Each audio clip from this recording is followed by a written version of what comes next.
Слушате Фулмакс петък, на звукорежисьорският пулт е Драго Симеонов, а пък от тази страна на микрофона е доста пълно. Има вече китара, има листи с текстове, има и двама музиканти.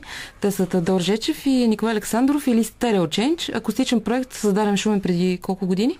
Преди година и половина някъде. Да ви кажа здравейте първо. Здравейте, радваме се да ви видим. Радваме се, че успяхте да дойдете, въпреки снега и всичките проблеми, които сте имали по пътя. Как беше идването? Някак си. Той те ще кажем за неговото. Аз бях пеша насам. Добре, пътувах, не се оплаквам. Щом сме тук? Вие сте всъщност акустичен проект и правите главно кавъри, поне така пише в вашата страничка във Фейсбук. Отначало започнахме с кавъри. Всъщност прието е сякаш групите отначало да почнат с кавъри вече, да се утвърдят така като звучение и вече след това евентуално с авторска музика. Вече от години и половина ние се готвим. Групата премина през различни трансформации. Имаше различни музиканти. Ти сама знаеш, с музиканти адски трудно се работи. Имахте момиче, вокалистка. Имахме вокалистка, поради някакви си нейни причини тя реши да напусне групата. Мислите ли за нов глас, женски? По-скоро за нов глас вече не. Всъщност това беше, просто опитахме. Опитахме да видим какво ще се получи. Получи се нещо хубаво, но в крайна сметка минава времето. А ние все пак трябва да се утвърждаваме с концерти. Хубаво, да започнем ли от начало да разкажете всъщност къде почнахте, откъде се познавате, как ви идея? Той Тео вече да каже от самото начало как беше. Началото беше през 2012 година. С предишния барабанист Вихрен Христов търсихме вокал и случайно попаднахме на Ники. В началото беше трудно, самата сработка, всички други неща, репетиционни, организация. Но ще на времето доста хора минаха през групата, както басисти, така и барабанисти. И накрая останахме само двамата. Последно се присъедини към нас Алекс, нашата вокалистка, която беше няколко месеца с нас. И по нейни лични причини тя се отказа да се занимава с проекта Stereo Change и след това продължихме двамата само с Николай. Добре, как може, примерно, кавър група като вас да си изгради своя собствена физиономия? Как ви разпознават хората? Какво свирите? По това, което избирате, нещо в стила, начина по който представяте песните? Доста неща различни обхващаме като в стилово отношение. В смисъл поп-рок, по-мелодични неща бих казал. И търсим все още нашето звучение. Все пак сме млад дует, така да се каже. Година и нещо. Имаме доста работа още по концепцията, но в общи линии сме наясно какво звучение търсим и как да го постигнем. Най-лошо и да чуем какво е звучението. Всъщност ние много обичаме да питаме хората, слушателите на Фулмакс, нашите приятели, какъв е бил техният ден в музика, как биха го описали в песен. Вие как бихте си описали днешния ден в музика? Нещо, което бихте могли да изсвирите? Никите, да кажеш нещо. Една моя любима песен ще изсвирим на Sunrise Avenue. Песната се казва Fairy Tale Gone Bad. Добре. Всички я знаят и почти всички я знаят, така че наши изпълнения се чували доста пъти.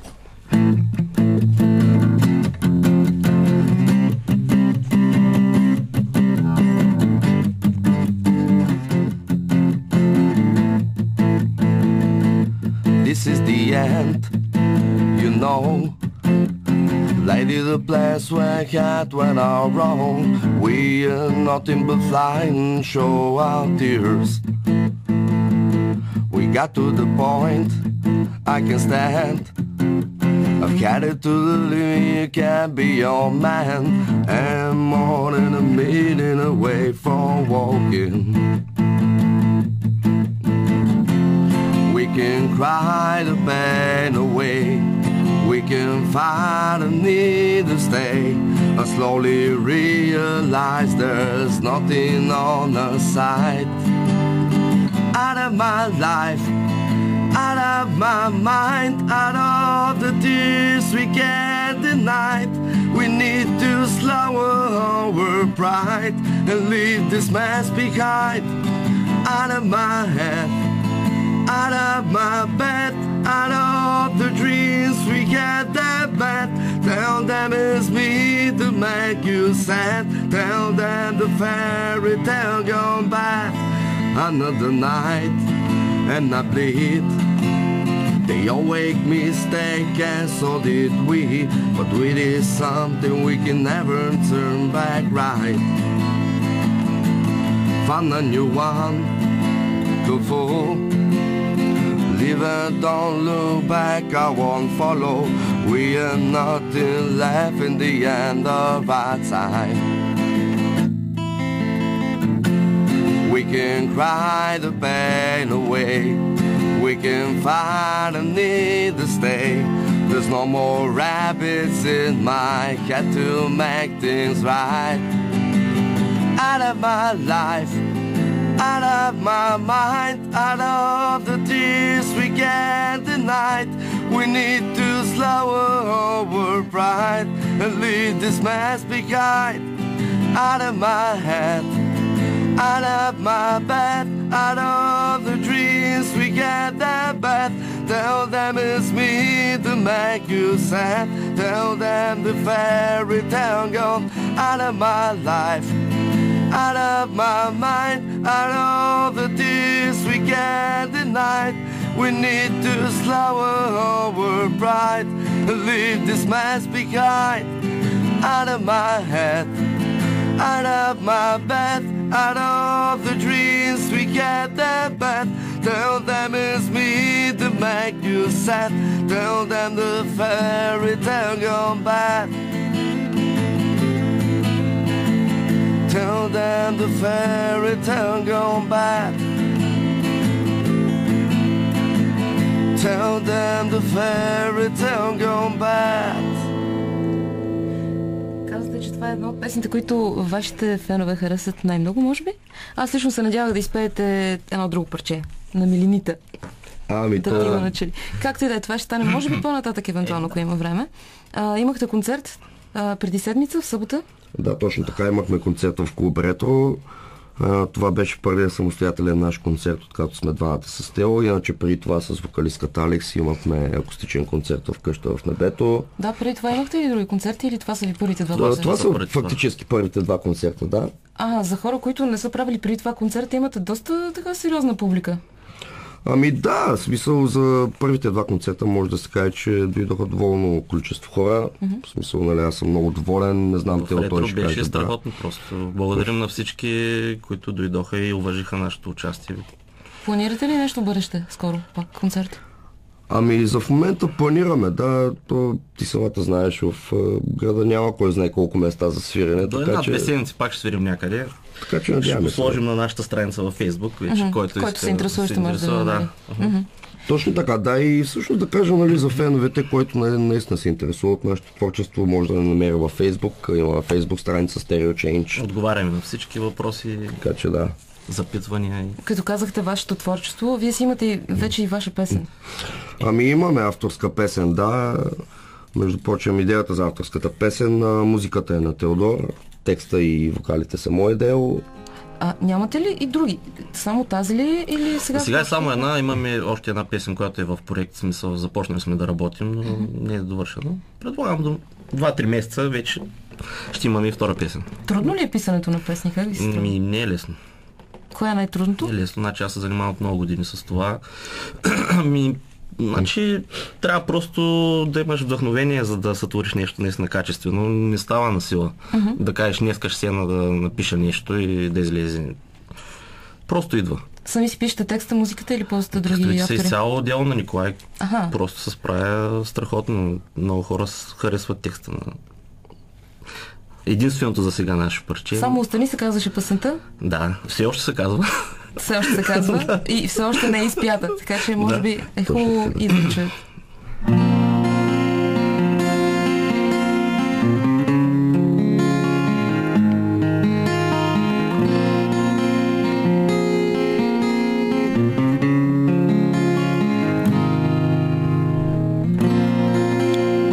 Всеки път ме гледаш така, с очи изпълнени с празнота. Влюбваш се за миг моя глас, но после пак оставаш сама. Аз ли бях онази мечта, изчезнала безследно в нощта, отново искаш да завали.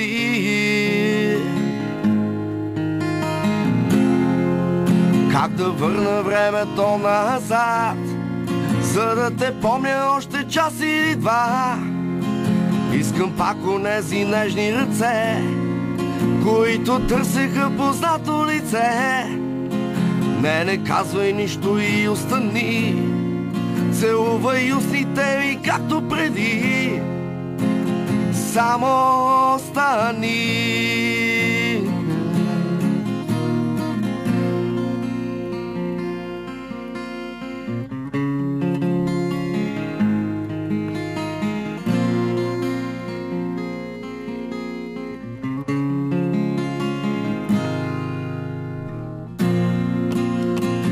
Ето го последния ден, тъжен и дъждовен без мен.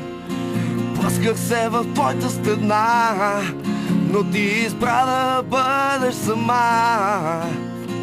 Вече знам, че бях любовта и всичко не е плоска шега. Аз не искам тази съдба.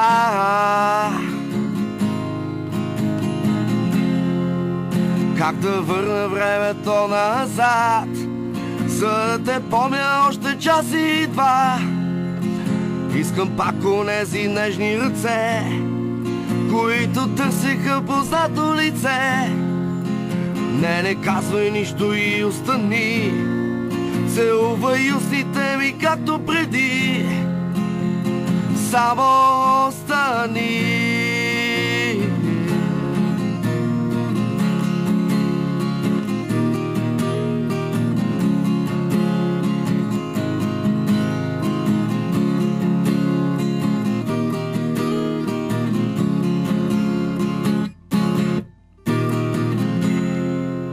Как да върна времето назад, за да те помня още час и два. Искам пак онези нежни ръце, които търсеха познато лице. Не казвай нищо и остани, целувай устните ми както преди.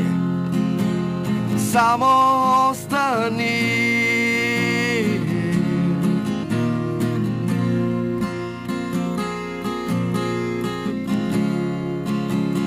Само остани.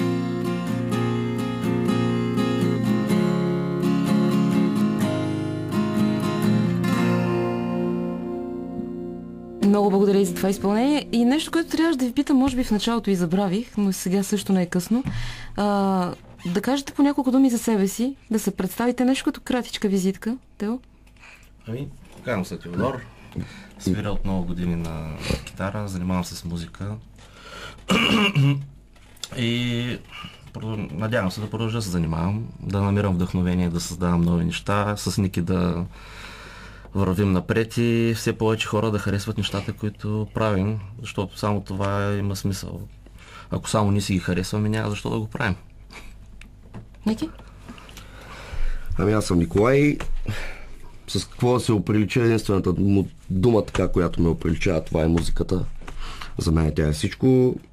Иначе работя много неща, занимавам се с много неща, но като цяло винаги смятам да продължавам да се занимавам само единствено с музика. Надявам се и аз с Тео да продължим така за напред.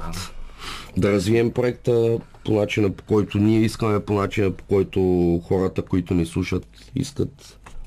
Така, че това е, което и ние ви пожелаваме. И понеже утре радиото става на 41 години, което е, може би, една доста така зрела възраст за радио, какво би пожелала една млада група като вас на Радио Шумен?